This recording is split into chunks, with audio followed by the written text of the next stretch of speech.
father-in-law smiled at me across the hospital bed while my husband was unconscious, and the first thing he said was, the life insurance policy names me as the secondary beneficiary. He wasn't whispering. He wasn't embarrassed. He said it the way you'd comment on the weather. I was still wearing the clothes I'd thrown on when the hospital called at 2 a.m. My husband had been found at the bottom of the staircase in our home, the one I had left 3 hours earlier to drive to my sister's birthday dinner, 2 states away, the one my father-in-law had a key to.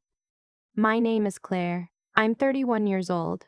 I'm a licensed pharmacist, which means I know exactly what a therapeutic dose looks like, and I know exactly what doesn't.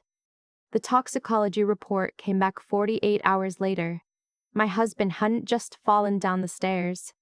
His blood contained a sedative, not prescribed, not recreational, not accidental. Something had been put in his system deliberately, at a concentration just high enough to make him lose his footing, low enough to look like a weekend tragedy. The detective who called me sounded careful. She asked when I had left the house. She asked if my husband had any enemies. She asked, very gently, whether our marriage had been under any stress lately. I understood what she wasn't saying. Wives are always the first box to check. But I had a receipt from a gas station 200 miles away, a Venmo notification from my sister at 11:37 p.m., and a whole dinner table full of witnesses placing me nowhere near that staircase. What I also had, and what I didn't tell the detective yet, was a memory of something my mother-in-law had said to me at Christmas 3 years ago. The last Christmas before she passed. She had pulled me into the kitchen while the men were watching football, and she had looked at me with eyes that were tired in a way that had nothing to do with age. She told me to watch my back around her husband.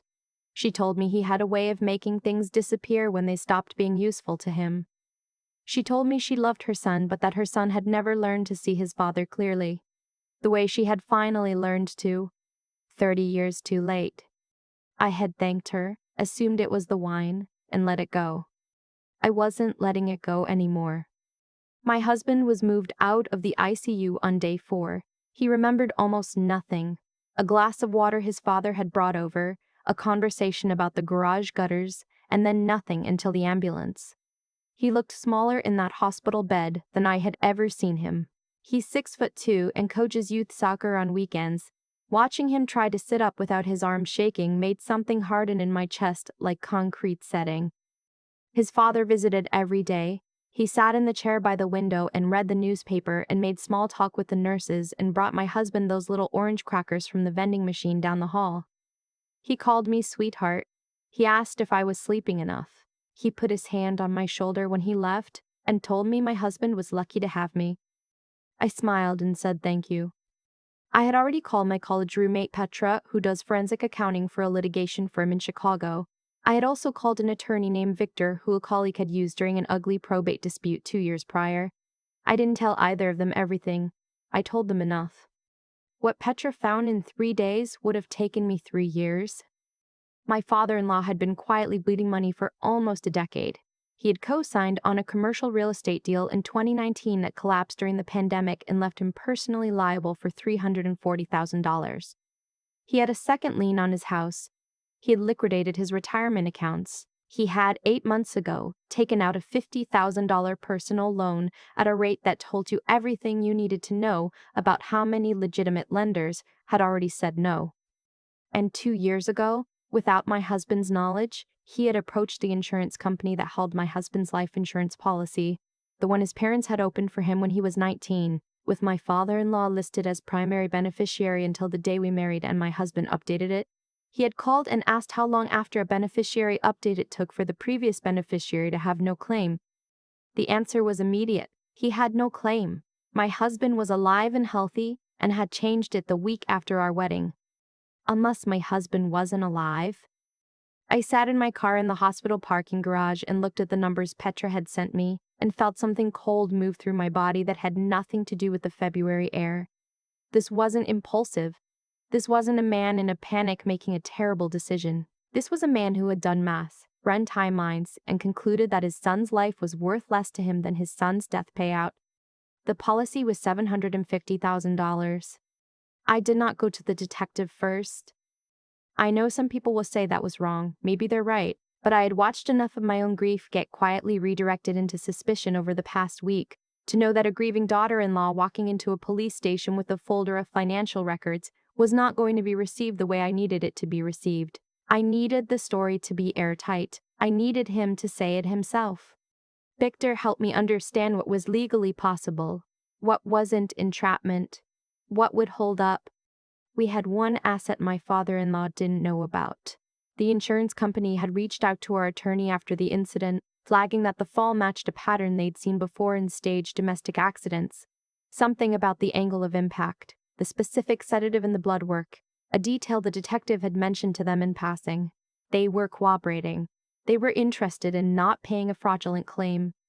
They were very, very interested in how this had happened. Victor arranged a meeting. He framed it carefully, told my father-in-law that the insurance company had found an administrative issue with the original beneficiary documentation, that there was a question about the update my husband had filed, that if there was any ambiguity, the payout in the event of death might revert to the original named beneficiary. He told my father-in-law this was sensitive, that it needed to be handled quietly and quickly, that he should come to the office alone. My father-in-law was there 20 minutes before the scheduled time. I watched a feed on Victor's laptop in the back office. My father-in-law was wearing a collared shirt. He had brought a leather portfolio. He sat down across from Victor and folded his hands and looked like a man who had been waiting for this meeting for a very long time. Victor walked him through it slowly, the documentation issue, the question of intent, the possibility that the update hadn't been properly processed before the incident. My father-in-law leaned forward, just slightly. The way you do when you've been holding your breath. Victor said the company needed a statement, purely for their records, clarifying the relationship, the history, And here he paused and chose the word with the precision of a scalpel, context around the policy. My father-in-law picked up the pen before Victor finished the sentence. He said my husband had been struggling. He said the fall might not have been entirely accidental on my husband's part. He used the word despondent. He described a conversation they'd allegedly had 2 weeks prior, where my husband supposedly expressed that he didn't see a future for himself. He signed a statement. He dated it. He handed it back across the desk with the look of a man who thought he had just won something. I came through the side door. I had been in that back office for 2 hours. I had barely moved. When I walked into the room, my legs felt strange, like they belonged to someone else. My father-in-law looked up, and the smile started and then stopped, like a song cut off mid-note. He looked at me. He looked at me. He looked at Victor. He looked back at me. I was holding a copy of the toxicology report. I set it on the desk in front of him. I didn't say anything. I watched his face go through 5 different expressions in about 4 seconds. Confusion, recalculation, something close to anger, and then, finally, a terrible blankness that told me he understood exactly what had just happened. The door behind me opened. The detective I had called 40 minutes earlier, right after Victor confirmed my father-in-law had arrived, stepped in with a colleague. She read him his rights in a voice that was completely calm. He didn't move for a moment. He sat there looking at the signed statement on the desk like he could somehow unsign it by staring. Then he stood up and his chair scraped back against the floor and he said in a voice I'd never heard from him before, thin, stripped of everything that usually dressed it up, that I had ruined his life. I said, "You put a sedative in your son's water and pushed him down a flight of stairs." He didn't have an answer for that. The handcuffs went on. Victor walked to the window and looked out at the parking lot. I sat down in the chair across from where my father-in-law had been sitting, and I stared at the desk and I let myself feel it, all of it, the weight of it, the grief of it, because this man had sat with me in a hospital waiting room, and I had let him put his arm around me while I cried, and I had believed, even as the terrible evidence mounted, some small part of me had still believed that I was wrong about him. I wasn't wrong. He was charged with attempted murder, aggravated assault, insurance fraud, and criminal administration of a controlled substance. The state of Illinois does not look kindly on any of those things individually. Together, the DA described it to the press as one of the more methodical domestic cases her office had handled in recent memory. My husband found out from me, not from the news.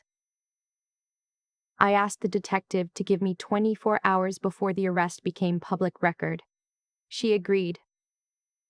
I drove to the hospital and I sat on the edge of his bed and I held his hand and I told him everything. He was quiet for a long time after I finished.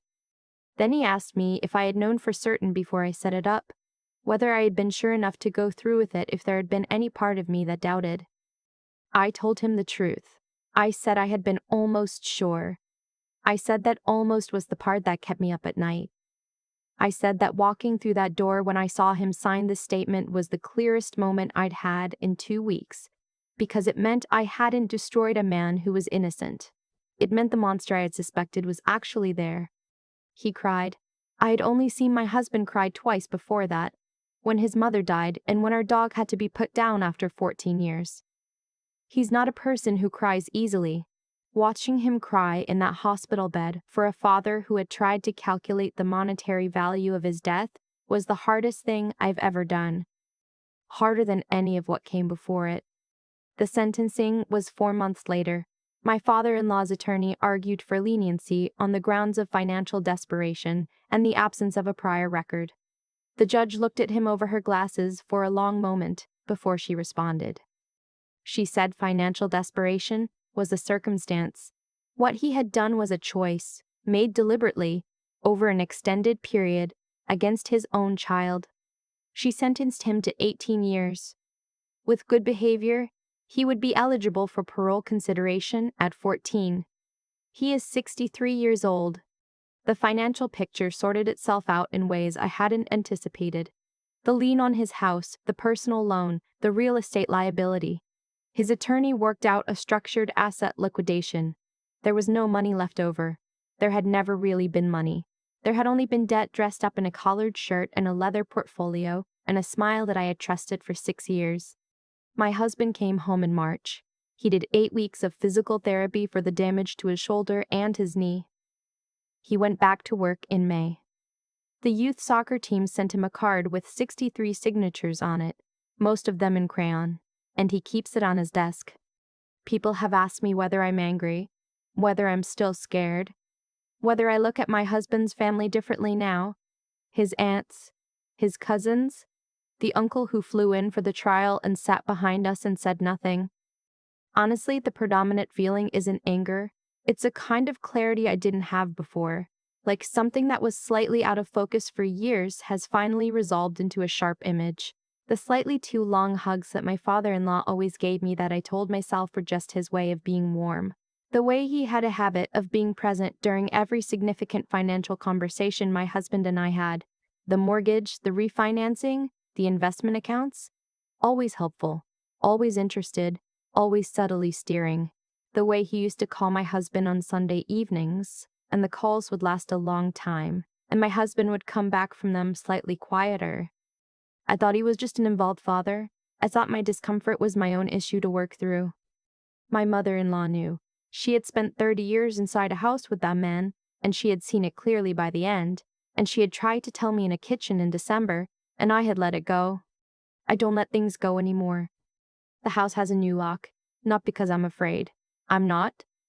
Not anymore. But because some gestures matter for what they mean, not just for what they do.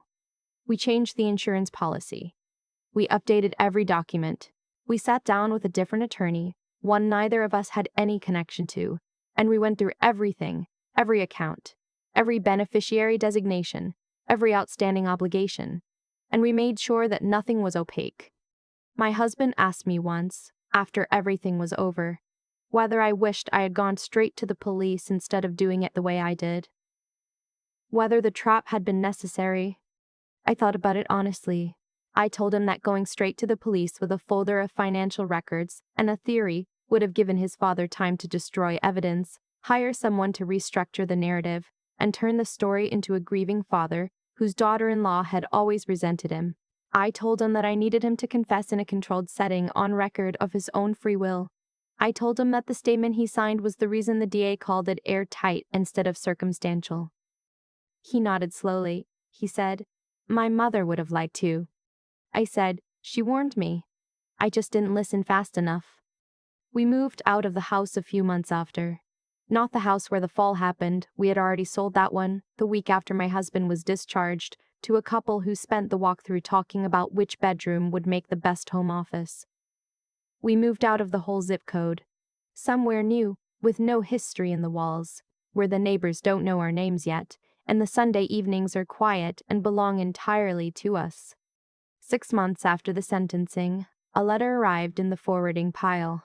Department of Corrections return address. My husband's name on the front in handwriting I recognized. My husband held it for a moment. He turned it over once.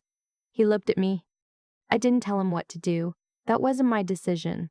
He put it on the counter and made coffee, and we sat at the kitchen table and talked about what we wanted to do that weekend. And eventually I noticed the letter was still on the counter where he'd left it, and by the time we went to bed, it had made its way into the recycling bin under the sink. He didn't mention it. I didn't ask. There is a version of this story where I tell you that what happened to us broke something permanently, where I describe the sleeplessness and the hypervigilance, and the way trust, once violated at that specific depth, never quite rebuilds the same way. And there is truth in that version. Some things did break. But I'm not telling you this story as a casualty. I'm telling you this as someone who learned, under the worst possible pressure, what she was actually capable of. I had always thought of myself as someone who kept the peace, deferred to the room, noticed things, and said nothing to avoid conflict. The woman who smiled when her father-in-law called her sweetheart and let the discomfort pass through her like weather. That woman nearly lost her husband because she confused politeness with safety.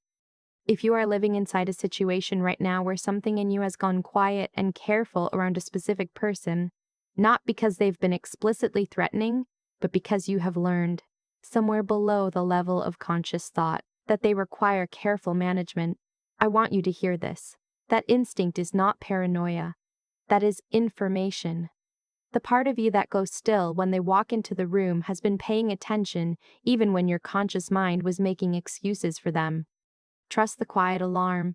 Look at what they stand to gain. Look at what you stand to lose. And do not wait until you are at the bottom of a staircase to take it seriously. The lock on our door is new. My husband is coaching soccer again. I sleep 8 hours most nights. And I have never once, not for a single moment, wished I had stayed quiet. I keep thinking about that leather portfolio he brought to Victor's office. The way he had it tucked under his arm when he walked in, like he was going to a business meeting. Like this was just another transaction to manage. That detail stayed with me longer than the handcuffs did, because it told me everything about how he had framed this to himself. Not as something monstrous, but as something practical. A problem with a solution. A liability to be resolved. His own son, reduced to a line item. What I've come to understand is that actions like his don't happen in a vacuum. They're built, slowly, from years of small choices. Choosing convenience over conscience. Choosing self-preservation over the people who trusted you. Letting the habit of taking quietly become something much darker when the stakes got high enough. He didn't wake up one morning and become someone capable of this. He became it gradually and then all at once, and the people around him, including me, kept giving him the benefit of the doubt because we confused familiarity with character. I was not a hero in this story. I want to be clear about that. I was a woman who almost missed it, who smiled when she should have asked questions, who felt uneasy for years and told herself that unease was her own problem to manage. The thing that saved my husband wasn't some exceptional quality in me. It was that I finally decided my instincts were worth taking seriously. And then I thought carefully, very carefully, about what to do with them. That's the part I want to talk about, not the trap, not the sentencing, not the 18 years. The part where I had to sit in a parking garage with a folder of financial records and decide whether I trusted myself enough to act. That moment cost me something. Because acting meant accepting that the man who called me sweetheart had done this deliberately. It meant no more comfortable ambiguity. It meant I had to be right, and be smart about being right, and then be strong enough to walk through that door when the time came. I have thought about what it takes to do that, to hold all three of those things at the same time. The moral clarity to know that staying quiet would make you complicit. The clear-headedness to build something airtight instead of just reacting out of rage. And the steadiness to follow through even when part of you is still hoping you're wrong. Those three things together are what got my husband home. Not luck, not rage, not even justice. The system doesn't deliver justice on its own. You have to bring it something it can use. If you are in a situation right now where someone's behavior isn't adding up, where the math of their actions keeps pointing somewhere you don't want to look, I'm not telling you to set a trap. I'm telling you to stop explaining it away. Look at what they stand to gain. Look at what you stand to lose. Talk to someone who isn't emotionally inside the situation with you. And then, when you know what you know, don't let politeness make the decision for you. The lock on our door is new. My husband is coaching soccer again. And I have never once wished I had stayed in my lane.